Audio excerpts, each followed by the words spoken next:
Hello বন্ধুরা, আজকে আমি রান্না করব চিকেন রেজালা। এই রেসিপিটা আমি ফার্স্ট টাইম ট্রাই করছি আর দারুণ হয়েছে খেতে। সো চলো শুরু করা যাক।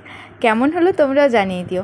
প্রথমে মাংসগুলোকে আমি ধুয়ে পরিষ্কার করে ম্যারিনেট করে রাখার জন্য মশলা মাখিয়ে রেখে দিচ্ছি। কিছুটা হচ্ছে আদা, রসুন, পেঁয়াজ, কাঁচা লঙ্কা, শুকনো লঙ্কার পরিমাণ মতো নিয়ে মশলাটা করে নিয়েছি, সেগুলো দিয়ে দিচ্ছি।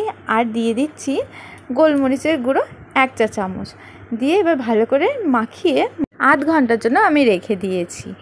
আর তারপর আমি কিছুটা কাজু বাদাম ধুয়ে পরিষ্কার করে একটু জলে ভিজিয়ে নিয়ে আর পোস্ত দিয়ে আর টক দই 100 গ্রাম টক দই আমি নিয়েছি। এটা আমি ব্লেন্ডারে মিক্সড করে নেব। আর আমি যে বেরেস্তা করার জন্য পেঁয়াজ কুচি করেছিলাম সেটা আমি বেরেস্তাগুলো করে নিচ্ছি ভাজা ভাজা করে।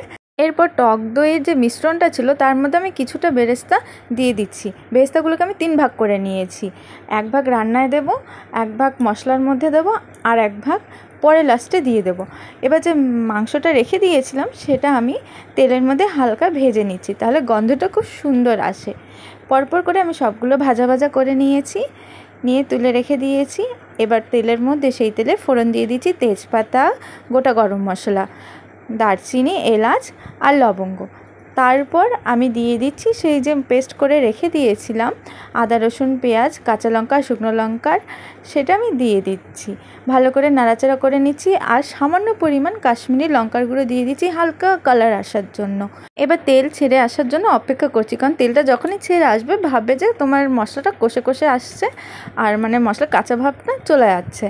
এবার আমি যে বেরেস্তাটা ভেজে রেখে দিয়েছিলাম পেঁয়াজটা, সেটা আমি দিয়ে দিচ্ছি, দিয়ে ভালো করে মাখিয়ে আবার কষিয়ে নিচ্ছি সুন্দর করে।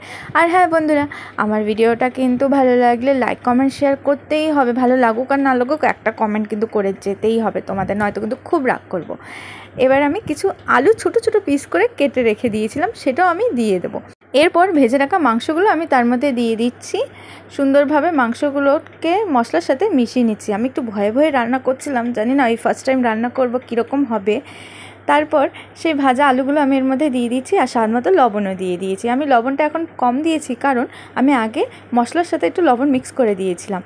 তেলটা ছেড়ে এসেছে। এবার আমি যে মিশ্রণটা করেছিলাম টক দই, কাজু, পোস্তর আর বেরেস্তার, সেটা আমি সুন্দরভাবে দিয়ে দিচ্ছি। দেখো কি সুন্দর লাগছে দেখতে। এবার ভালো করে মিশিয়ে নিচ্ছি, মিশিয়ে হালকা আঁচে রেখে দেবো। বন্ধুরা, বেশি আঁচ দিলে কিন্তু নিচের দিকে মানে তলার দিকে লেগে যায়, হালকা আঁচেও কিন্তু লেগে যায়, সেটা সাবধানে রাখতে হবে। আর বারবার করে তলার দিক থেকে একটুখানি নাড়িয়ে দিতে হবে খুন্তি দিয়ে সুন্দর করে। আমি 1 চামচ ধনে জিরে গুঁড়ো দিয়ে দিয়েছি পরিমাণ মতো, এইটুকুই লাগবে, তার জন্য আমি আর বেশি দিলাম না। দেখো আমার তরকারিটা প্রায় ফুটে এসেছে। এবার আমি গোলমরিচের গুঁড়ো 1 চামচ দিয়ে দিচ্ছি, সুন্দরভাবে হালকা হালকা করে নাড়িয়ে নিচ্ছি। গন্ধটা কিন্তু দারুণ এসেছে, আমার তো খুব ভালো লাগছে। গন্ধটা শুনেই আমি পাগল হয়ে যাচ্ছি। আবারও বলছি বন্ধুরা, প্লিজ প্লিজ প্লিজ আমাকে সাপোর্ট করো। এবার দেখো লাস্টে না আমি ঘি দিয়ে দিয়েছি, যেন গন্ধটা আরও পাগল করে দেয়, যেন সুন্দরভাবে। দেখো কি সুন্দর লাগছে না দেখতে, তেলটা ছেড়ে ছেড়ে এসেছে, দারুণ লাগছে। যেমন দেখতে সেরকম খেতেও খুব সুন্দর হয়েছে। ভালো লাগলে বন্ধুরা প্লিজ আমাকে একটা লাইক আর কমেন্ট করে যেও। আমি কিন্তু লাস্টে সেই বেরেস্তাগুলো দিয়ে দিয়েছি, যেহেতু আমি বলেছিলাম 3টে ভাগ করব। বেরেস্তাটা সুন্দরভাবে দিয়ে পরিবেশন করে নিয়েছি।